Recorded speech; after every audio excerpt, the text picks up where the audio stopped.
আসসালামু আলাইকুম। যে যেখান থেকে দেখছেন এবং শুনছেন সবাইকে শুভেচ্ছা এবং অভিনন্দন। আমি অ্যাডভোকেট মোহাম্মদ আমিনুল ইসলাম চৌধুরী সোহাগ আছি আপনাদের সাথে। সুপ্রিয় শ্রোতা, জায়গা জমি নিয়ে আমাদের বিভিন্ন সময় বিভিন্ন সমস্যা দেখা দেয়, যার ভিতরে আমাদের ওয়ারিশগণের ভিতরে প্রায়শই বিভিন্ন ঝামেলা সৃষ্টি হয়ে থাকে। যার ভিতরে অন্যতম একটি সমস্যা হলো যে আমাদেরকে দখল দেয় না, অথবা দখল থেকে আমাদেরকে উচ্ছেদ করেছে, অথবা আমাদের দখলে তারা হুমকি ধামকি দিচ্ছে, আমাদের বৈধ দখল থেকে তারা বেদখল করবে। এরকম নানাবিধ সমস্যা আমরা যৌথ প্রপার্টির ক্ষেত্রে দেখে থাকি। এছাড়াও অন্যান্য প্রপার্টি যে আছে, যেমন ক্রয়কৃত সম্পত্তি হতে পারে অথবা হেবাকৃত সম্পত্তি হতে পারে, এ ধরনের সম্পত্তির ক্ষেত্রেও কিন্তু আমরা এ ধরনের অনেক সমস্যা দেখতে পাই। অর্থাৎ আমরা এই যে সমস্যাগুলোর কথা আমরা বললাম, এই সমস্যাগুলো নিরসনে আমরা আসলে কোন পদক্ষেপ গ্রহণ করতে পারি? অর্থাৎ আমরা কি ঘোষণামূলক মামলা করব, না চিরস্থায়ী মামলা করব, অর্থাৎ চিরস্থায়ী নিষেধাজ্ঞা, না বন্টন মামলা করব, ইত্যাদি সমস্যা নিয়ে আমরা বড়ই বিপাকে পড়ে যাই। এবং অনেকেই আমরা আছি যে আমরা গ্রামে থাকি, সচরাচর শহরে যেতে চাইলেই একদম তাৎক্ষণিকভাবে যেতে পারি না, যার জন্য অনেক সময় অনেক বড় লয়ার যারা আছে তাদের সাথেও আমরা কথাবার্তা বলতে পারি না। এজন্য আমরা তাৎক্ষণিকভাবে এই যে একটা আয়তাকার বস্তু, অর্থাৎ মোবাইল ফোন অথবা ল্যাপটপ অথবা কম্পিউটার, সেখানে যে এই সোশ্যাল প্ল্যাটফর্ম আছে সেখানে আমরা সার্চিং দেই, অর্থাৎ এই সমস্যাগুলো আমরা কিভাবে সমাধান করতে পারি এবং একটা প্রাইমারি ধারণা আমরা সেখান থেকে পেতে পারি। এজন্য মূলত আমরা এর শরণাপন্ন হই। সুপ্রিয় শ্রোতা, আজকে আমি মূলত আপনাদেরকে এই যে সমস্যাগুলোর কথা বললাম, সেই সমস্যাগুলো নিরসনে আপনারা কোন ধরনের পদক্ষেপ নিতে পারেন, অথবা কোন ধরনের মামলা মোকদ্দমা করলে আপনারা আপনাদের রেমেডি পেতে পারেন, এ বিষয়ে বিস্তারিত আলোচনা করার চেষ্টা করব। আশা করি সবাই সাথে থাকবেন। আমার বিনীত অনুরোধ থাকবে, যারা এখনও চ্যানেলটি সাবস্ক্রাইব করেননি দয়া করে চ্যানেলটি সাবস্ক্রাইব করে দিবেন, এবং যদি এই ভিডিওটি ভালো লাগে, আমার কথাবার্তা আপনাদের ভালো লাগে, তাহলে অবশ্যই লাইক, কমেন্ট, শেয়ার করবেন।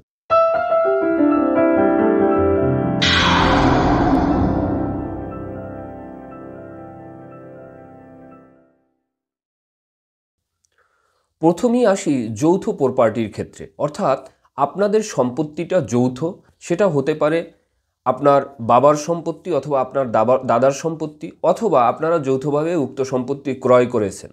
এখন এই যে নিজেদের ভিতরে এখন দেখা গেছে যে একটা ঝামেলা সৃষ্টি হয়েছে। সে ঝামেলাটা কি হতে পারে? এরকম যে কারো কোনো একটা অংশ অন্য কেউ বুঝিয়ে দিচ্ছে না। অর্থাৎ এই যে যৌথ প্রপার্টির তার 2-4 জন আপনার দখল করে আছে, বাকিদের সামান্য কিছু দিছে অথবা মোটেই দেয়নি, তারা দখল করে আছে। অথবা যারা পুরোটা দখল করে নেই, তাদেরকে যেতটুকু দখলে আছে সেটুকু থেকেও তাদেরকে উচ্ছেদ করার পায়তারা করতেছে, অথবা হুমকি ধামকি দিচ্ছে। অথবা দেখা গেছে যে যারা বেশি দখল করে আছে তাদেরকে উচ্ছেদ করার জন্য অন্য যারা আছে তারা আবার পদক্ষেপ নিতে চাচ্ছে। এখন এই ক্ষেত্রে আসলে আপনারা কোন ধরনের পদক্ষেপ নিতে পারেন? দেখুন, এই ক্ষেত্রে যদি আপনাদের হুমকি ধামকি দিয়ে থাকে, আমরা সাধারণত কি করি?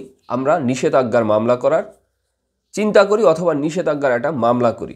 দেখুন, নিষেধাজ্ঞা বলতে চিরস্থায়ী নিষেধাজ্ঞার কথা এখানে বলা হয়েছে, যাতে আমার এই সম্পত্তির ভিতরে সে কখনোই আর আসতে না পারে, এবং আমাকে যাতে হুমকি ধামকি না দিতে পারে, এবং আমার এই সম্পত্তি সে যাতে তার করে না নিতে পারে। এই জন্য আমরা একটা আদালতের কাছে নিষেধাজ্ঞা চাই, এবং সেই মর্মে যদি আদালত ডিগ্রি দেয় তাহলে সেটা কার্যকরী করা হয়, এবং সে অনুযায়ী ওই যে ব্যক্তি হুমকি ধামকি দিল বা আমার সম্পত্তি উদ্ধার করার দখল করার পায়তারা করলো, সে আর সেটা করতে পারে না।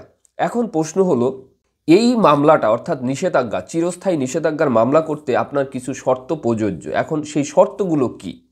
এই মামলার প্রথম শর্ত হলো, যে মামলাটা করবে তার একছত্র ওখানে দখলে থাকতে হবে। অর্থাৎ ওই সম্পত্তি সে কখনোই বেদখল হয়েছিল এটা প্রমাণ করা যাবে না। অর্থাৎ সে সবসময়ই উক্ত সম্পত্তি দখলে ছিল, এটা তার প্রথম এবং ম্যান্ডেটরি। অর্থাৎ এই শর্তটা তাকে মানতেই হবে। অর্থাৎ উক্ত সম্পত্তিতে সে দখলকার।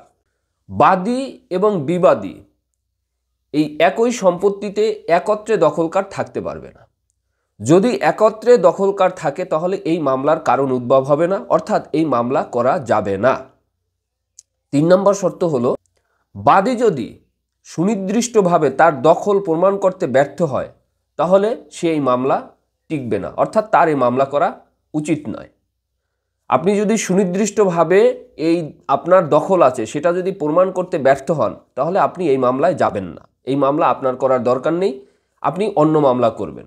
এখন কী মামলা করবেন সেদিকে আমরা আসছি। চতুর্থ হলো জমির পরিমাণ অধিক, অর্থাৎ ব্যাপক সম্পত্তি।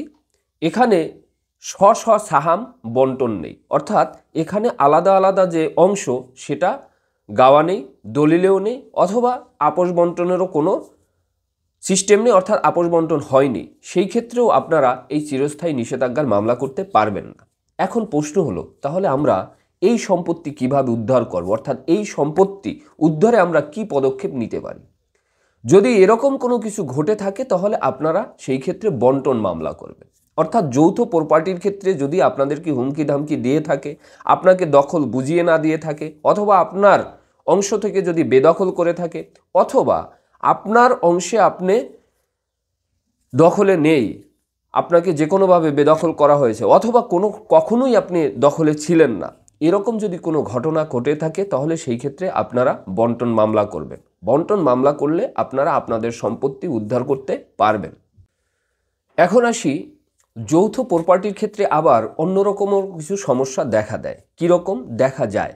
কীরকম? ধরুন আপনাদের সম্পত্তিটা যৌথ এবং সেই যৌথ সম্পত্তি আপনি বেদখলে আছেন, আবার আপনার নামে রেকর্ডও নেই, অর্থাৎ লাস্ট যে রেকর্ডটা হয়েছে সেই রেকর্ড যারা দখলে আছে তাদের নামে হয়েছে, অথবা অন্য কারো নামে হয়ে গেছে। এখন সেই ক্ষেত্রে আপনি কি মামলা করবেন? আপনি যদি শুধু ঘোষণার মামলা করেন, অর্থাৎ রেকর্ড সংশোধনের মামলা করেন, সেই ক্ষেত্রে কিন্তু আপনার মামলা টিকবে না। কারণ দেওয়ানি যে আইন সেখানে স্পষ্টই বলা আছে যে আপনার যেখানে আনুষঙ্গিক পূর্তিকার চাওয়ার দরকার সেই আনুষঙ্গিক পূর্তিকার যদি আপনি না চান তাহলে আপনার মামলা টিকবে না। অর্থাৎ আপনার যৌথ প্রপার্টি আপনি বেদখলে আছেন, অথবা কোনো সময় আপনি বেদখলে ছিলেন, এখন জোরজাবট করে দখলে গেছেন এবং রেকর্ড অন্যের নামে আছে, যে রেকর্ড আপনার নামে নেই। এখন সেই ক্ষেত্রে আপনি শুধু রেকর্ড সংশোধনের মামলা করলে হবে না, আপনাকে আনুষঙ্গিক পূর্তিকার মানি হলো এই, আপনাকে সত্য সাব্যস্ত যে দখল পুনরুদ্ধার সেই মামলা করতে হবে। অর্থাৎ সত্য সাব্যস্ত দখল পুনরুদ্ধার মামলা অথবা বন্টন মামলা, এই মামলা করে তারপর আপনাকে উক্ত সম্পত্তি উদ্ধার করতে হবে। শুধু যদি আপনি একটা ঘোষণার প্রার্থনা করেন তাহলে কিন্তু সেই ক্ষেত্রে আপনার জন্য বিপদ। কেন বিপদ?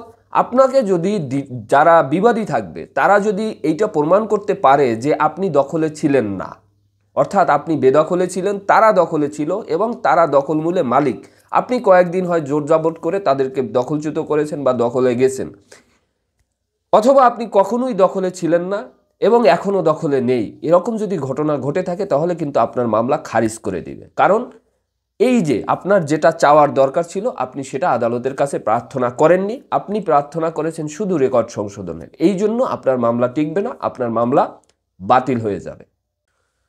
অনেকে আছে যে দখলে আছে দীর্ঘদিন ধরে, কিন্তু তাদের কাগজপত্র অর্থাৎ সিএসএসএ রেকর্ড এগুলো নেই, এবং যারা মামলাটা করেছে বাদীপক্ষ তারাও প্রমাণ করতে ব্যর্থ হইতেছে যে যারা দখলে আছে তাদের কাগজপত্র নেই, কারণ ভলিউম সেরা।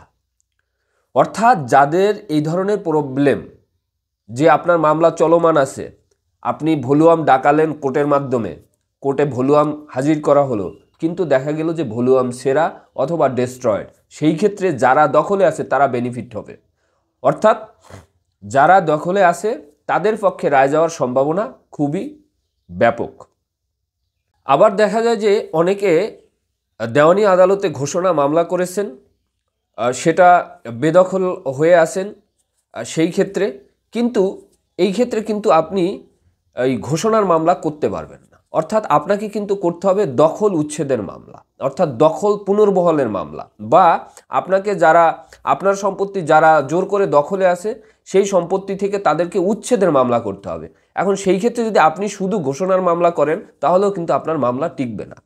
তো এরকম অনেক সমস্যা আছে। আরও যদি এরকম কোনো প্রবলেম আপনাদের থেকে থাকে বা আরও জানার থাকে তাহলে অবশ্যই মোবাইল নাম্বারে আপনারা সরাসরি ফোন করতে পারেন অথবা কমেন্ট করতে পারেন অথবা আপনারা মেসেজ করতে পারেন। আমি আমার তরফ থেকে যতটুকু সম্ভব আপনাদেরকে সেই সেবা দেওয়ার চেষ্টা করব। আপনাদের কাছে আমার অনুরোধ থাকবে, যারা এখনও আমার এই চ্যানেলটি সাবস্ক্রাইব করেননি দয়া করে চ্যানেলটি সাবস্ক্রাইব করে দিবেন এবং ভিডিওটি ভালো লাগলে, আমার কথাবার্তা যদি আপনাদের ভালো লেগে থাকে তাহলে অবশ্যই লাইক কমেন্ট শেয়ার করবেন। এতক্ষণ আমার সাথে যারা ছিলেন সবাইকে অসংখ্য ধন্যবাদ। আসসালামু আলাইকুম।